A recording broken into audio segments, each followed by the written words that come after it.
கடவுளருள் TV நேயர்களுக்கு astro கேஎஸ்ஐயங்காரின் பணிவான நமஸ்காரங்கள். மாத பலன் சோபகிருத வருஷம் மாசி மாதத்தின் பலன் 13/2/2024 13/3/2024 வரை உண்டான மாதத்திற்கு இருக்கக்கூடிய பலன்கள் மேஷம் முதல் மீனம் வரை பார்க்கலாம். முதல்ல இந்த மாசத்தினுடைய கோல்சாரம் என்ன அப்படின்றத பார்ப்போம். மேஷ ராசியில் குரு பகவானும், கன்னியா ராசியில் கேது பகவானும், மகர ராசியில் சுக்கிர பகவானும் செவ்வாய் பகவானும், சூரியன் சனி புதன் இந்த 3 கிரகங்களும் கும்ப ராசியிலே, மீன ராசியில் ராகு பகவானும் இருக்கா. இந்த மாசத்துல சூரிய பகவான் மகர ராசியிலிருந்து கும்ப ராசிக்கு பெயர்ச்சியாளர் 13ஆம் தேதி அன்னைக்கு சாயந்தரமா. பொதுவாகவே மாத கிரகங்கள்னு சொல்லக்கூடிய சூரியன், செவ்வாய், புதன் மற்றும் சுக்கிரன் இந்த 4 கிரகங்களை பொறுத்து, இந்த 4 கிரகங்களுடைய மூமெண்ட்டை பொறுத்து தான் இந்த மாதத்தினுடைய பலன்களை சொல்லுவோம். இந்த மாதம் பார்த்தலையானா செவ்வாய் பகவான் இந்த மாதம் மொத்தமே மகரத்தில் இருக்கார். சுக்கிர பகவான் இந்த மாதத்தினுடைய கடைசி பகுதி, அதாவது 9/3 அன்னைக்கு பார்த்தேன்னா, அதாவது 8/3/2024 அன்னைக்கு பார்த்தேன்னா மகரத்திலிருந்து கும்பத்துக்கு போகிறார். புத பகவான் 2ஆம் தேதி அன்னைக்கு 2/3/2024 அன்னைக்கு கும்பத்திலிருந்து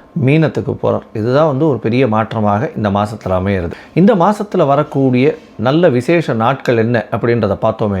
13ஆம் தேதி சாயந்தரம் மாதம் பிறகுறது. சூரியன் மகரத்திலிருந்து கும்பத்துக்கு போகிறார். அதை சொல்லிட்டு 16ஆம் தேதி பார்த்தேனால் ரத சப்தமி, அதாவது வளர்பிறையில் வரக்கூடிய 7ஆம் நாள், அமாவாசையிலிருந்து வளர்பிறையில் வரக்கூடிய 7ஆம் நாள் ரத சப்தமி அப்படின்னு பேர். அதுவும் மாசி மாசத்தில் வரக்கூடிய. இதன் மூலியமாக என்ன அப்படின்னு, இந்த ரத சப்தமியில் தேர்கால்கள், சூரிய பகவானின் தேர்கால் வடக்கு நோக்கி பிரயாணிக்க ஆரம்பிக்கிறது. அதனால இன்னுமே வெப்பம் அதிகமாக இருக்கக்கூடிய காலகட்டமாக இருக்கும். சரி, 24ஆம் தேதி 24/2/2024 அன்னைக்கு பார்த்தேன்னா மாசி மகம்ன்றது பௌர்ணமி சொல்லக்கூடியது.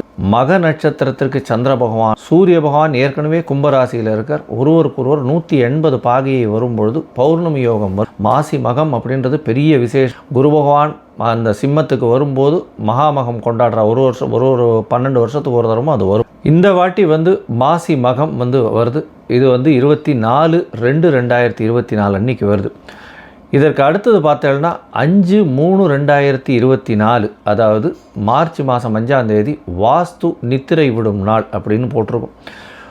புதிய கட்டடம் ஆரம்பிக்கிறது, புதிய இடம் வாங்கிறது, புதுசாக மனை அதாவது அடிக்கோல் இடுறது, அதை தவிர மனைக்கு வாசக்கால் வைக்கிறது, இது எல்லாமே இந்த வாஸ்து காலகட்டத்தில் பண்ணணும். கார்த்தால 9:42 11:12 வரலாம் எந்த ஒரு விஷயத்தை ஆரம்பிக்கணும் அப்படின்றதுனாலும் இந்த வாஸ்து புருஷன் கண்விழிக்கும் நாள் அந்த கடைசி 36 நிமிஷத்தில், அதாவது 9:42 11:12 வரலும் இருக்கக்கூடிய கடைசி 36 நிமிஷத்தில் பண்ணினர்களேயானால் அது வெற்றியை கொண்டு குவிக்கும் அப்படின்றத சொல்கிறேன்.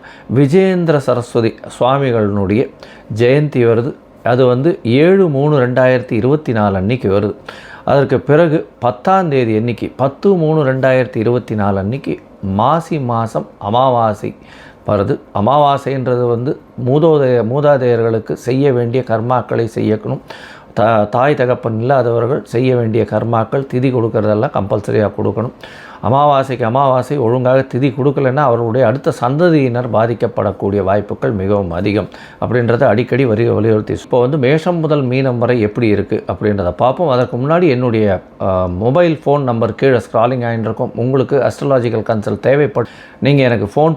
இப்போது மேஷம் முதல் மீனம் வரை மாசி மாதம் சோபகிருத்து வருஷத்தின் பலன்களை ஒன்றொன்னா. சிம்மம், மகம், பூரம், உத்திரம் இந்த 3 நட்சத்திரம் 9 பாதங்களை கொண்ட ராசி. ராசியின் அதிபதினு சொல்லக்கூடியவர் சூரிய பகவான்.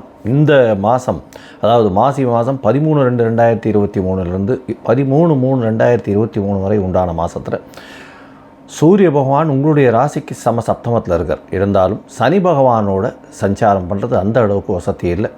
7ஆம் இடத்துல சனி பகவான் ஆட்சி பெற்று மூல திரிகோண வீடான கும்பத்தில் இருக்கார். அதில் சனி பகவானுக்கே கடுமையான ஒரு பலம் இருக்கக்கூடிய வாய்ப்புகள் உண்டு. கிரக யுத்தம்னு கூட சொல்லலாம். சனி பகவானும் சூரிய பகவானும் சேர்ந்து இருக்கக்கூடிய காலகட்டம். அதனால் பொதுவாகவே மாத கிரகங்கள்னு சொல்லக்கூடியது, அதாவது மாத பலன் சொல்லக்கூடியது பார்த்தடையானால் சூரியன், செவ்வாய், சுக்கிரன் மற்றும் புத பகவானை வச்சு சொல்லக்கூடியது. இந்த மாதம், அதாவது மாசி மாதத்தில் சப்தமத்தில் சூரியனும் புதனும் சனி பகவானோட சேர்ந்து இருக்கக்கூடிய காலகட்டம். அதனால் வந்து எதிராளிகளை நம்ப வேண்டாம். எதிராளிகள்னு சொல்கிறது வந்து நண்பர்களையும் நம்ப வேண்டாம். கூட்டு தொழிலில் கொஞ்சம் ஜாகிரதையாக இருக்கிறது நல்லது. இன்வெஸ்ட்மெண்ட் அதிகமாக போடாமல் இருக்கிறது ரொம்பவும் நல்லது. உடல் நிலையில் நல்ல ஏற்றம் இருக்கும். ஏன்னா உங்களுடைய ராசியை 9ஆம் இடத்துலேருந்து குரு பகவான் பார்க்குறதும், அதை தவிர வந்து 9ஆம் அதிபதினு சொல்லக்கூடிய செவ்வாய் பகவானும் 6ஆம் இடத்துல உச்சம் பெற்று போயிருக்கிறதுனால நல்ல ஒரு ஏற்றம். உங்களை எளிதாக யாராலும் வெல்ல முடியாது. பெரிய ஏற்றமாக இருக்கக்கூடிய காலகட்டம். ஏன்னா 6ஆம் இடத்தில் செவ்வாய் உச்சம் பெற்று போயிருக்கிறதுனால உங்களுக்கு வந்து எதிரிகள் அற்ற நிலை இருக்கும். ஏதாக இருந்தாலும் உங்களால் வெல்லக்கூடிய அளவுக்கு பெரிய வெற்றியை காணக்கூடிய அளவுக்கு வாய்ப்புகள் மிகவும் உண்டு. இந்த சிம்ம ராசியில் இருக்கக்கூடிய அரசியல் சார்ந்த பிரமுகர்களுக்கு நல்ல ஒரு ஏற்றம் கிடைக்கக்கூடிய காலமாக இருக்கும். இருந்தாலும் நட்பு வட்டாரங்களில் ரொம்ப ஜாகிரதையாக இருக்கிறது ரொம்பவும் நல்லது. உங்களுடைய எதிர்பாலினத்தவரை நம்ப வேண்டாம், நண்பர்களை நம்ப வேண்டாம். எதிராளிகள் அற்ற நிலை இருக்கக்கூடும், இருந்தாலும் எதிராளிகள் இருப்பார்கள். உங்களுடைய ராசிக்கு பார்த்தேனால் 6ஆம் இடத்துல சுக்கிர பகவானும் இருக்கார். 3ஆம் அதிபதி 6ஆம் இடத்துல ஒரு மறைவு ஸ்தான அதிபதி இன்னொரு மறைவு ஸ்தானத்தில் இருக்கிறது ரொம்ப விசேஷம். இதன் மூலியமாக புதிய கடன் வாங்கக்கூடிய வாய்ப்பு கிடைக்கும். இந்த மாதம் வந்து புதுசாக வந்து வீடு மனை வாங்கக்கூடிய வாய்ப்புகள் உங்களுக்கு வந்து சேரும். நிலம் கான்ட்ராக்ட் விற்கிறவங்க வாங்குறவங்க ரியல் எஸ்டேட் பண்ணுறவங்க இவங்களுக்கெல்லாம் பெரிய ஏற்றம் கிடைக்கக்கூடிய காலகட்டம். அதை தவிர வந்து இந்த கார்பெண்டர்ஸு, அதை தவிர வந்து மரம் மறுத்து வேலை செய்யக்கூடியவர்கள் இவர்களுக்கெல்லாம் நல்ல ஒரு ஏற்றமான காலமாக இந்த காலம் அமைய போகிறது.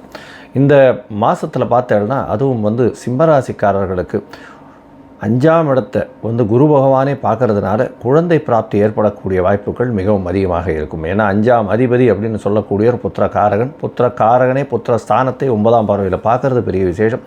இதன் மூலியமாக இந்த சிம்மராசிக்காரர்களுக்கு திருமணமாகி ரொம்ப நாளாக இருக்கிறவங்களுக்கு குழந்தை பிராப்தி பார்த்து கொண்டிருப்பவர்களுக்கு குழந்தை பிராப்தி ஏற்படக்கூடிய காலகட்டமாக இந்த மாதம் அமையிறது. இந்த மாதத்தில் பார்த்தலையானால் அதிக முதலீடு போட வேண்டாம். பார்ட்னர்ஷிப் பிஸ்னஸில் ஜாகிரதையாக இருக்கிறது நல்லது.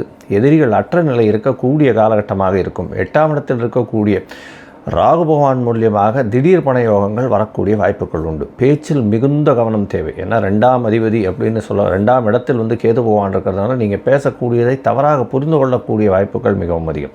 உங்களுடைய ராசிக்கு 7ஆம் இடத்துலேயே 2ஆம் அதிபதியும் இருக்கார். இந்த காலகட்டத்தில் பார்த்தலையானால் எந்த ஒரு விஷயத்தையும் நண்பர்கள் மூலியமோ அடுத்தவங்க சொல்கிறத பற்றி அதை வந்து கமெண்ட் பண்ணாமல் இருக்கிறது ரொம்பவும் நல்லது. இந்த மாதம் உங்களுடைய ராசிக்கு 6ஆம் இடத்துல வந்து செவ்வாயும் சுக்கிரனும் 2 பேரும் இருக்கிறது பெரிய விசேஷம். அதன் மூலியமாக புதிய வேலை அமையும். அரசாங்க உத்தியோகம், அரசாங்கம் சார்ந்த உத்தியோகங்கள் வரக்கூடிய வாய்ப்புகள் உண்டு. அதை தவிர வந்து மருத்துவ பணியாளர்கள், மருத்துவத்தில் இருக்கக்கூடிய செவிலியர்கள் இவாளுக்கெல்லாம் வந்து பெரிய ஏற்றம் கிடைக்கக்கூடிய காலகட்டம். இரத்த சம்பந்தமான இந்த டெஸ்டிங்லாம் பண்ணுறவாளுக்கு பெரிய ஏற்றம் கிடைக்கக்கூடிய காலகட்டமாக இந்த மாதம் அமைய போகிறது. உங்களுடைய ராசிக்கு சப்தமத்தில் வந்து சூரிய பகவானும் புத பகவானும் இருக்க. அவர் வந்து புத பகவான் 3/3/2024 வரலும் அங்கே இருக்கார். அதற்கு பிறகு அவர் வந்து மீன ராசிக்கு போகிறார். 8ஆம் இடத்துல போய் மறைய போகிறார்.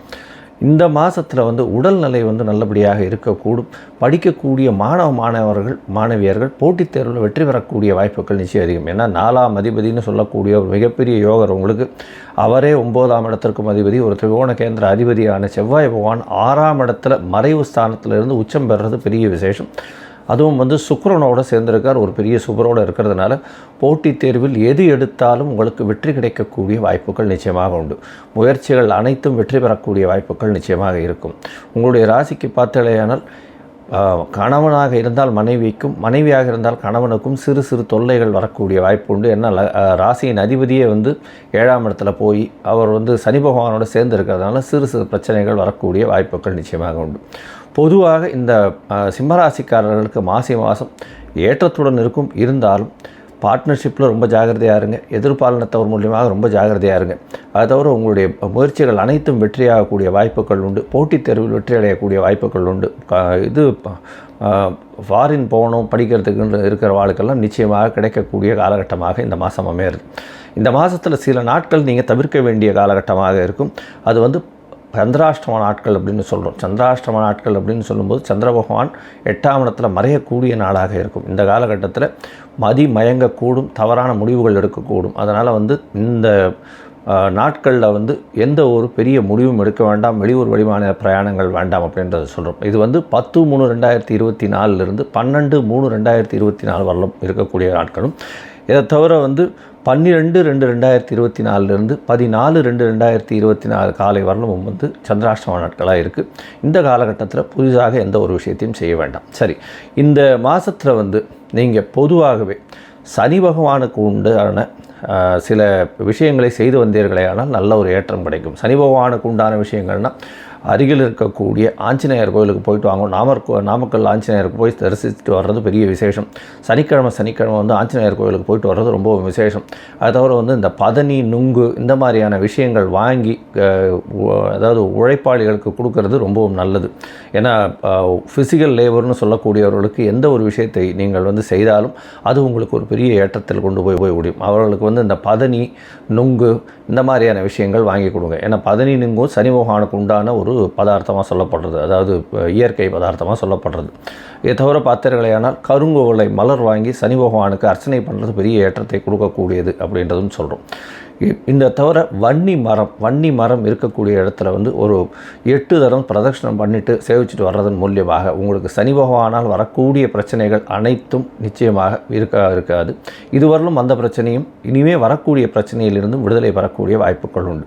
இந்த மாதம் சிம்மராசிக்காரர்களுக்கு நல்ல ஏற்றத்துடன் இருக்கக்கூடிய மாதமாக இருக்கும் அப்படின்றத நிச்சயமாக. கடவுள் அருள் டிவியை பார்த்தமைக்கு நன்றிகள். மேலும் இது போன்ற தகவல்களை தெரிந்து கொள்ள கடவுள் அருள் டிவியை சப்ஸ்கிரைப் செய்யுங்கள். மறக்காமல் பெல் ஐக்கானை கிளிக் செய்யுங்கள்.